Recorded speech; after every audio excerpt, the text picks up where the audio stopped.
Department of Indian Affairs spend billions of dollars towards helping First Nations people. Our Rotary Club is just this morning at our directors meeting was talking about a project to help with basic literacy.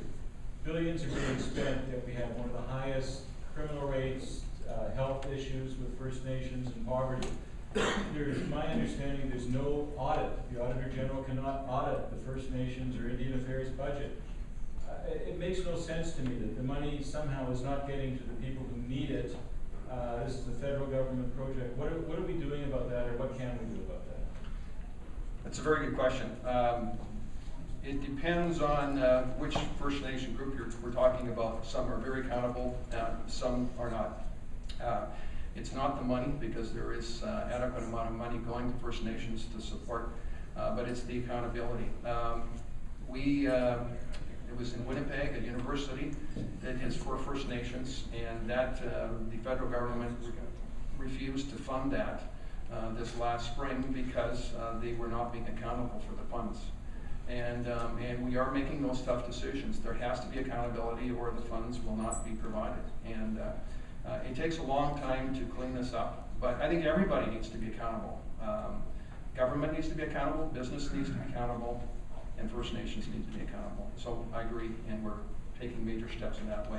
We also believe that women on First Nations should have every right as the men, and we're changing legislation to that. I'm baffled by some in the House why they would not support that, because it seems just on human rights alone, but we're trying to get through legislation on that too.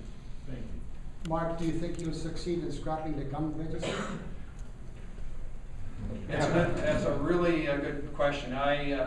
It's going to be close. It'll be within a vote, one way or another. It's Jack Layton, of course, has talked to a number of his members, and the vote is free within our party. I think it might we might lose the vote, but if I'm hoping that some people that are having their arms twisted will do what's right and represent their constituents. It's not really fundamentally every one of us should have a free vote on that in the House and represent your constituents. Hopefully, when the summer people have been asking genuinely, how do you want us to vote on that? And I've heard from many of you, and yes, you want it scrapped. It's not law-abiding Canadians that have their guns registered that are killing people. It's illegal weapons being used by dangerous criminals and drugs and gangs that are creating the problem. That's where we need to focus our resources. The Auditor General said it was a failure, and this was a number of years ago. And Jack Layton announced yesterday that we should fix it, not get rid of it. And I don't agree, and the Auditor General doesn't agree. Mark, with respect to guns, a large number of the offenses or criminal offenses that happen are not committed with long guns, are committed with handguns, which are restricted or prohibited weapons. Now, there is a provision in the criminal code that says, use of a handgun, restricted or prohibited weapon in commission of a crime is punishable by. Why doesn't the federal government just introduce a bill saying mandatory 5-year jail sentence for anybody using a handgun or prohibited or restricted weapon in the commission of a crime, and then deal with crime after that, mandatory for the gun possession? Great idea, and that's actually one of our bills that we have in getting tough on crime. Is if you commit a crime and you use a handgun, there's no release. You're not eligible for parole, and it's automatic jail time. And each offense is more. I think it's 5 years is your first offense. So we're trying to get that through, but of course it might have a charter challenge if it does get through, and that's what we're hearing. But I think it's the message that we have to send that there's going to be some serious consequences if you commit an offense using a handgun.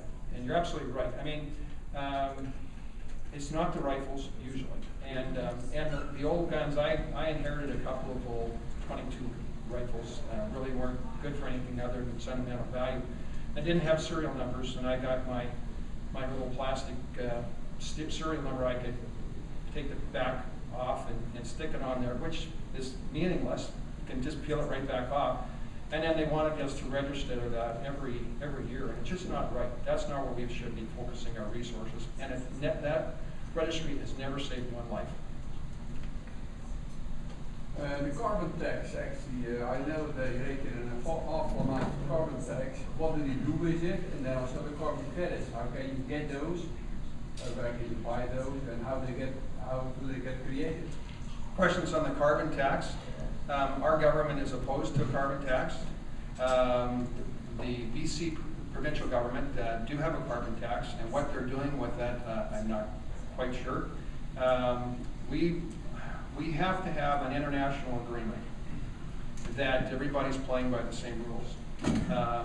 If we're going to reduce greenhouse gas emissions globally, which I believe we do, we have to have all the major players around the table agreeing that everybody's going to do their fair share. Canada is doing our fair share.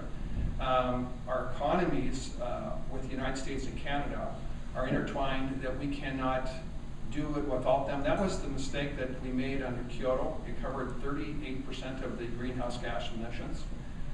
So the vast majority of emissions were not part of any agreement. The big emitters, China and the US, were continuing on having their emissions grow. And it disadvantaged Canada against the US, against manufacturing. It meant jobs having to leave.